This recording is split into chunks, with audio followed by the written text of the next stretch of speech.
તમને ખબર છે मैं दिन रात इस घर की पहरेदारी करता हूँ। रात को छत पे मैम साहब डराती है और दिन में सांप डराते हैं मुझको। मुझे तो लगता है मैं यहाँ से सीधा स्वर्ग पहुँच जाऊंगा है। अब मैं यहाँ से अपना माल लेके रफू चक्कर होना चाहता हूँ। ये मेरा रिक्वेस्ट लेटर है। ए चड्डे, पोस्ट वुमन आ गई। किसको लेटर भेज रहा है?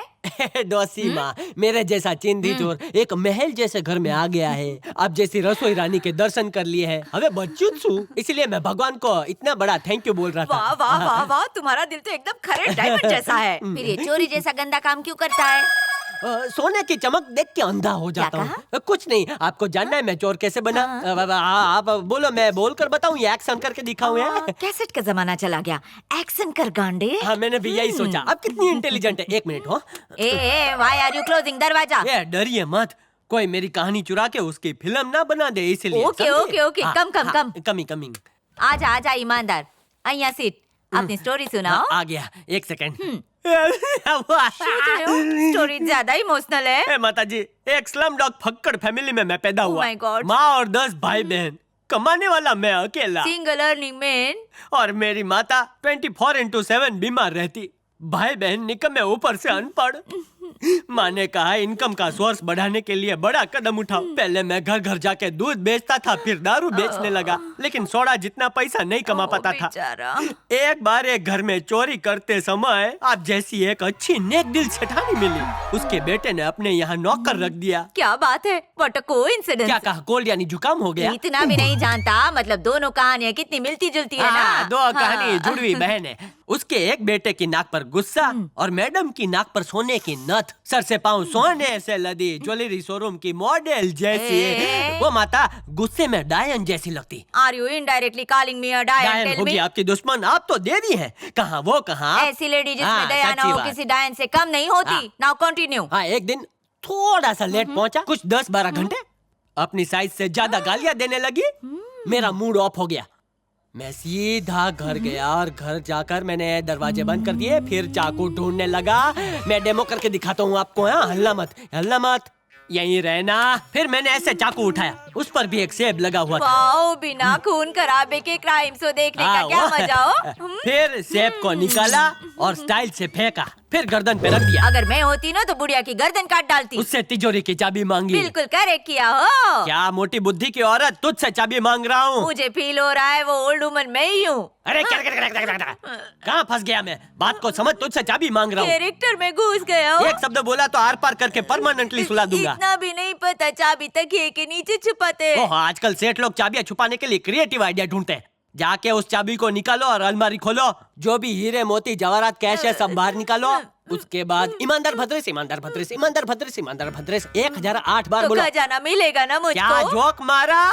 खजाना मिलेगा नहीं, जो है वो भी चला जाएगा। जो कहता हूँ जल्दी करो। डेमो खत्म, चाकू रख दे।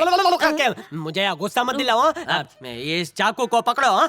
मजबूरी है, एक हाथ से लॉकर नहीं खोल सकता ना। कोई खिलौना नहीं है, खेलने मत लग जाना। नहीं खेलूंगी। मंत्र तेरे पप्पा पढ़ेंगे क्या? हाँ, बोलती रहो। ईमानदार भद्रेश, ईमानदार भद्रेश। ये चाबी है ने? ठीक है, सही पकड़े। आज हाथ मौका लगा है। ईमानदार भद्रेश, ईमानदार भद्रेश, ईमानदार भद्रेश। जेवर, कैश, गोल्ड सब गया। मेरी फेवरेट साड़ी।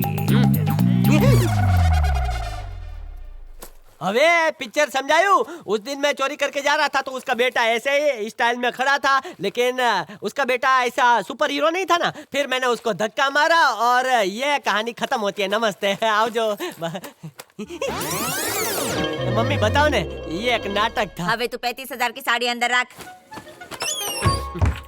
मम्मी ने कहा कि मैं ऐसे चड्डी वाला सक्सेसफुल चोर कैसे बना, तो मैंने कहा कि मैं बोल के बताऊं कि करके। तो उन्होंने बोला करके दिखाओ ना, आजकल टीवी का जमाना है, तो टीवी पे दिखाया। शिवा, इसने मेरे थ्रोट पे चाकू रखा। ये तो मात्र एक सहयोग है। वो पिक्चर में बोलते हैं ना। मेरे को डरा रहा था, सांभा मम्मी मेरे को। मैंने बद्दू खबर छे। ओए, यस सर। पूरे घर में सीसीटीवी कैमरा लगाए हैं। तेरा लाइव डेमो मैं इस मोबाइल पर देख रहा था। सीसीटीवी दिखाओ मैं कैसा लगता हूँ। हे मम्मी, हे पापा, हे मर गयो, हे बचाओ। ऐसी हरकत अगर फिर से की ना तो गले से नीचे बुलेट उतारूंगा। तुम्हें तो बहुत क्रिएटिव छो। मम्मी, एक केस के लिए मुझे कुछ दिन बाहर जाना होगा। इस खूनी को यहाँ छोड़ के। डोंट वरी मॉम, चाबियां इसी के हाथ में दे दो। किसी और ने भी चोरी की तो भी इसी को ठोकूंगा। अब तो ठीक है ना? अपना ख्याल रखना। वापस आने तक मेरी बीवी और माँ की सेफ्टी तेरी जिम्मेदारी है। उन्हें कुछ हुआ तो मैं किधर फंस गया? रहीम जिस ट्रेन में था, क्या उसमें कोई कबूतर भी था? जी हाँ सर, जहाँ भी रहीम जाता था दिलबर उसे फॉलो करता था। दिलबर कौन है? रहीम का फेवरेट कबूतर, उसका नाम दिलबर था।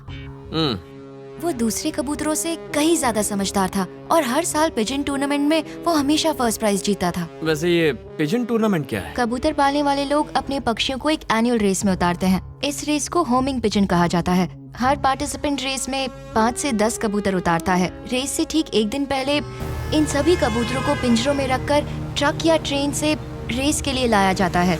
हर स्टेट के लोग इस रेस में पार्टिसिपेट करते हैं और अपनी किस्मत आजमाते हैं। जो कबूतर इस रेस में हिस्सा लेंगे उन पर एक टैग लगाया जाता है और फिर उस कोड को नोट कर लिया जाता है। टैग लगाने के बाद वही कोड उनके मालिक को भी दिया जाता है ताकि विनर की पहचान हो सके। रेस की मंजिल के लिए किसी एक खास शहर को चुना जाता है। वहाँ पर इन सभी पिंजरों को लाइन में रखकर एक साथ खोल दिया जाता है। चाहे कबूतर को किसी भी शहर से उड़ाया जाए, वो लौटकर अपने मालिक के पास ही आता है। जो कबूतर पहले पहुँचता है वो रेस जीत जाता है। पिछले कई सालों से रहीम ही रेस जीतता आया है।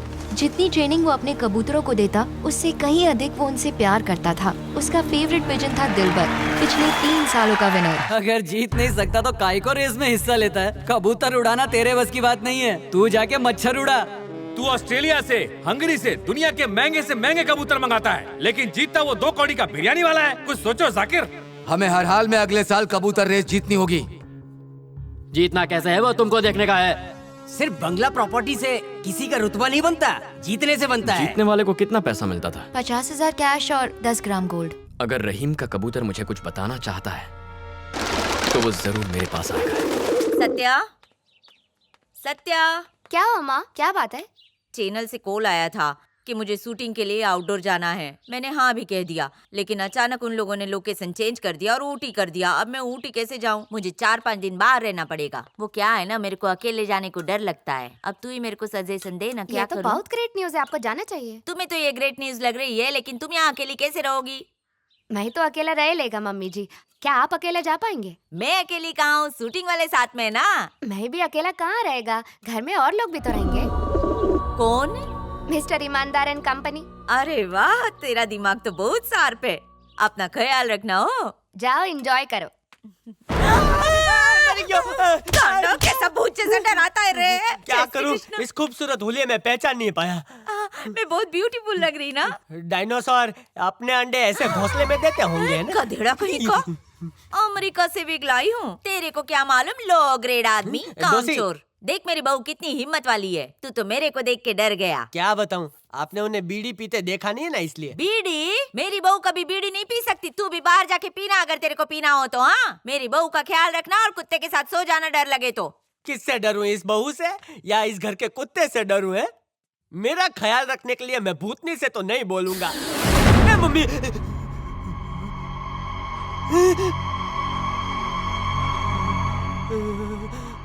दरवाजा अपने आप बंद हो गया। मरने के बाद मेरी आत्मा यही लेफ्ट राइट घूमती रहेगी।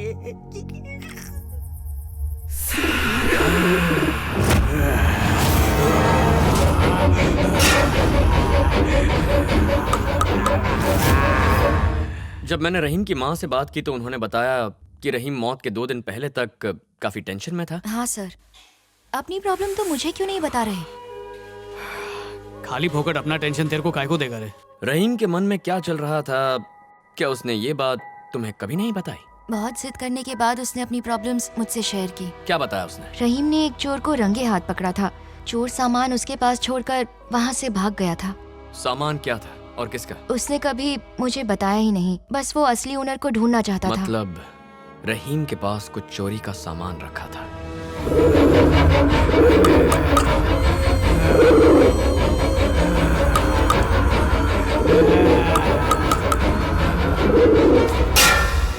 ये बात इतने दिनों तक पुलिस से क्यों छुपा कर रखी? क्योंकि वो चोरी का सामान लौटाने ही वाला था, इसलिए हमने ये बात छुपाई, और कोई वजह नहीं थी। किसका सामान था वो?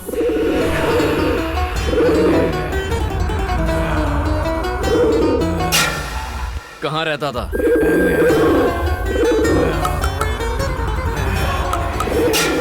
वो कौन है या कहाँ रहता है ये उसने नहीं बताया, लेकिन एक दिन पहले उसे एक नया ऑर्डर मिला था। वो बहुत खुश था, पर अगली सुबह हमें उसकी डेड बॉडी मिली सर।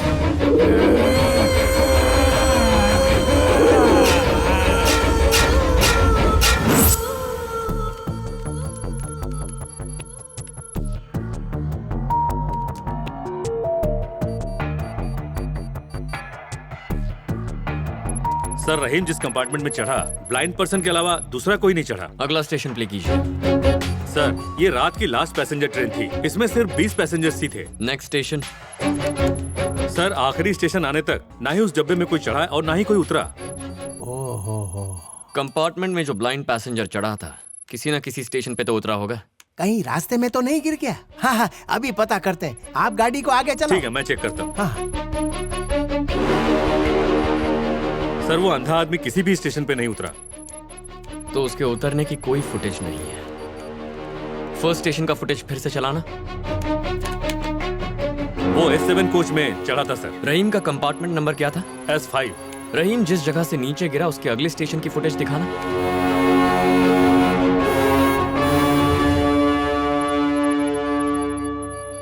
इस स्टेशन पे सिर्फ एक आदमी उतरा सर, पर वो अंधा आदमी नहीं था। कौन से कंपार्टमेंट से नीचे उतरा है ये? S2 sir. थोड़ा सा जूम करना। Freeze it. इस इमेज को सेव करो। जरा रिवाइंड करके उस ब्लाइंड पैसेंजर की फुटेज दिखाना। Zoom in, freeze. दोनों इमेजेस मुझे स्क्रीन पर दिखाओ और उन्हें मैच करो। Okay sir. ये आज वो दोनों एकदम जेरोक्स कॉपी है। या तो ये कुंभ के मेले में बिछड़ गए या एक ही आदमी ने कपड़े बदल लिए हैं। Yes. So he is the murderer. अंधा होने का नाटक करके S7 में चढ़ा, वहां से S5 में गया, रहीम का मर्डर किया और फिर S2 से नीचे उतरा।